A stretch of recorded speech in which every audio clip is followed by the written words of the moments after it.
Yeah, fucking back in the finishing column.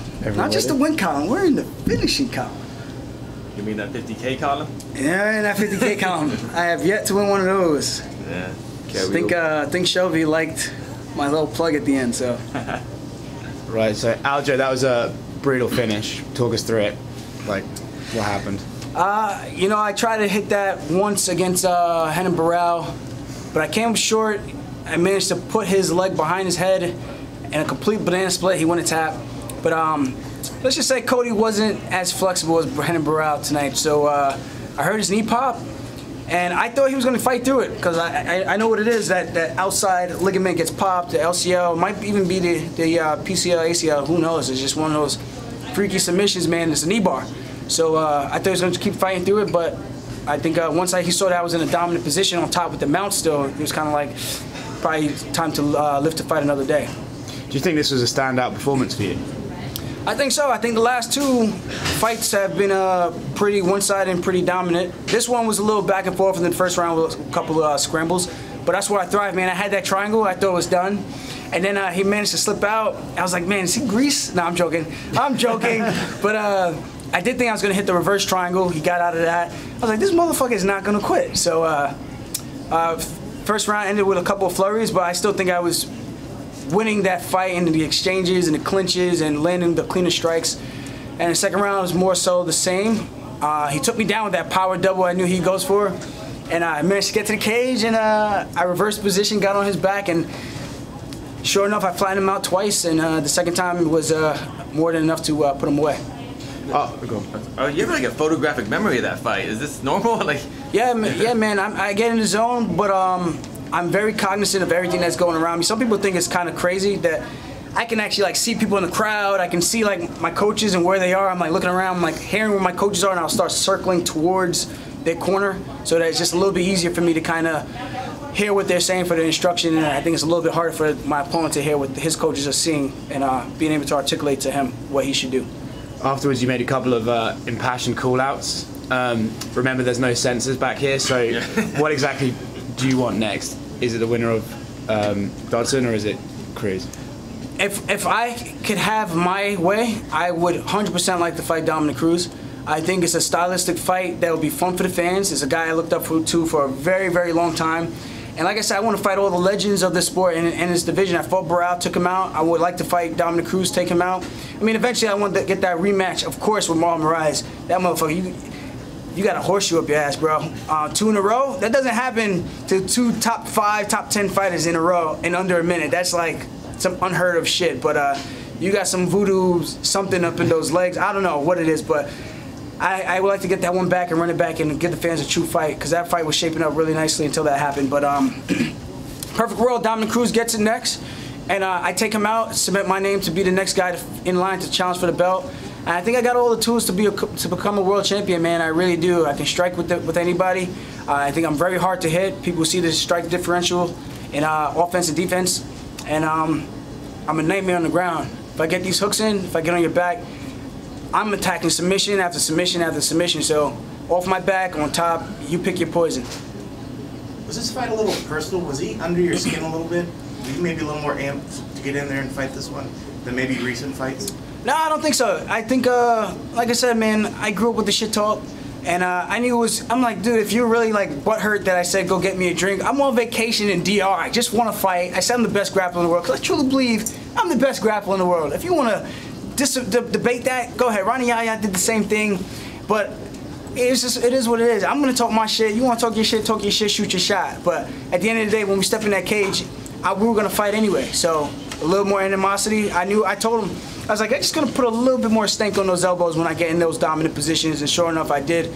Busted him open, and I think he went home with a busted knee too. So I guess it was good. It was good. I know you said you had a tougher cut this time around. Did you feel that at all? Shit, man. I did. I actually threw up in the back room and didn't tell anybody. Shh. But before or after? Before? Before the fight. Before the fight. Literally probably like 10 minutes before we actually like walked out, which was kind of scary because I felt like it was gonna come out in either the fight and I was gonna get DQ'd, or somebody was gonna walk in on me, see me throwing up, and then report to the commission. But I don't know. It was weird. It was weird. It's almost like acidic, like I had a long night of drinking. It was weird, very, very weird. But I cut 4.5 pounds the day of the weigh-ins. Woke up at 6:50 in the morning, banged it out in an hour. It's cramping up nonstop. But on Monday of this fight week, I was 145 pounds and I was 4.4% body fat, 4.37 if I'm being honest about the entire thing.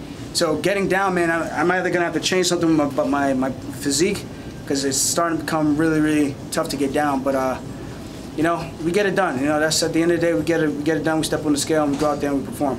You ever thrown up like that before a fight? I actually threw up in a fight in between rounds 4 and 5 as an amateur. Raging Wolf, I remember that. And the ref didn't see it. My coaches went out. They said seconds out. They go to the side. As soon as they come to the side, I said, give me the bucket. They put the bucket out. I put my mouth through the cage. I go, ah! Spit the whole thing out. But and then I felt better in the 5th round. I went out there and actually put on a better performance. It was slowing me down a little bit. So you throwing up, that was weight cut related, not nerves or anything, you think? Honestly, I don't even know. It's really hard to say. I mean, I get nervous every single fight. I never thrown up like that before the fight. It legit felt like I was drinking all night, woke up, and I was like, bro, I need some water, and it was just a whole bunch of acid coming out. But it's kind of weird, man. But I went out there, got it out the system, ran my sprints, and we had a good performance tonight. So maybe it's just gonna be like my new thing to start doing. Do you think the commission can do a better job with in regards to weight cutting? Oh yeah, I mean, it's gonna be an entire landscape change. I mean, look at wrestling, look at BJJ, look at judo. These guys, they step on the scale within anywhere from half hour to 2 hours at most, and then they compete right after that. If you get guys who aren't severely dehydrating themselves like that, they're gonna have to go up a couple of pounds. Because if you do that and you try to fight, you're gonna put yourself in an extremely disadvantageous position, and you're gonna get knocked out really fast because your brain just can't handle those type of impacts. I've been trying to preach this to guys. I'm like, if you really want to stop cutting weight, you can't give us more time to cut weight, because if you give us more time, that means we get more time to rehydrate. I'm like, so if you give us less time, it's like, all right, well, I can't go as extreme because I don't have as much time to recover. So something's got to give. I'm going to go up 10, 15 pounds if they did that. You know, I just physically couldn't make 136 and then fight within 1-2 hours. I couldn't do it. It would be a nightmare. Trying to avoid something dangerous happening with, you know, somebody dying in the ring? Well, there'd probably be 1 or 2 guys who are that stupid enough to be like, oh, let me cut 20, 30 pounds and then try to get on the scale and fight within an hour and get knocked out really fast. And they'll learn real quick, maybe I should go up a weight class. Because guys are going to have to go up. It's going to be a natural, it's going to be a chain of reaction. I think ONE FC is doing a pretty nice job with that. They're testing fighters, make sure they're hydrating and checking their weights throughout the period of them getting ready for their fights during the training camp. So I think that's another step forward and something that these guys could look at. Because for wrestling, we have to take a hydration test, and there's no way you could deplete yourself and then be hydrated. It's impossible. So unless you're cheating, you got a fake penis in there. But yeah, I think there's something to be said about that.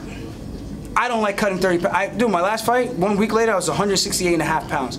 I don't like cutting all the way down to 136. It's not fucking fun. I mean, it may look good for a couple like a week, but it's not fun cutting down to this weight class. It really isn't. It's more miserable and taxing than anything. I feel like it shortens my fighting career.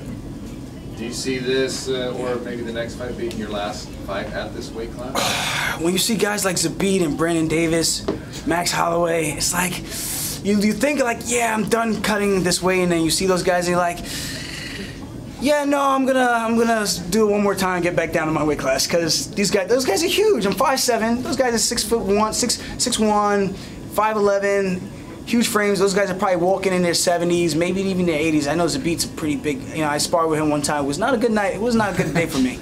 I'll be completely honest about that. So not good. And I realize that's why there are weight classes. So I'm gonna say a bantamweight until they make some changes. I'm a bantamweight. This is a little unrelated to you, but did you see, when you were cutting weight for all the other fighters, did you see Nico back there, the flyweight champion?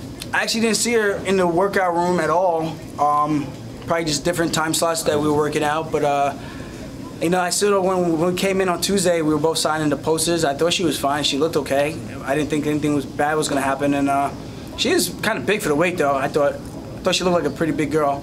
But we see what happened. I don't know if she just doesn't know or she doesn't have a proper team around her. Because I thought she was, I mean, she looked good. She looked healthy. Looked like she could make the weight, no problem. Like good spirits. And then, sure enough, the day of the weigh-ins, I heard someone left in a stretcher. I had no idea it was her, and I found out literally after the weigh-ins it was her that got taken out on a stretcher or left on a stretcher, whatever. Outside of the call-outs that you put, is the hopes to get another fight in by the end of the year? And is there a card that you're hoping for? Oh no, I don't think I got any bad bruises. That looked pretty good. But I don't know, man. It really depends. If it's the right matchup, the right timing. You know, I coach kids. You know, I do need a little time off. Just the weight, like I said, man, the weight cut's brutal. For me to do that again to my body would just be insane. And I gotta be smart about the way I'm doing things. 'Cause I don't want to rush in too fast, and the next you know, I have a bad performance. And because no one gives a shit about if you have a bad performance, they only see that. They don't see everything else that goes behind it. So at the end of the day, it's what have you done for me lately? So I gotta make sure. You know, I learned a lot in this game. Just make sure I put myself in the right position to for success. 50 G's, man. Dana, where you at? I like the submission. Cool, thanks. Congratulations, sir.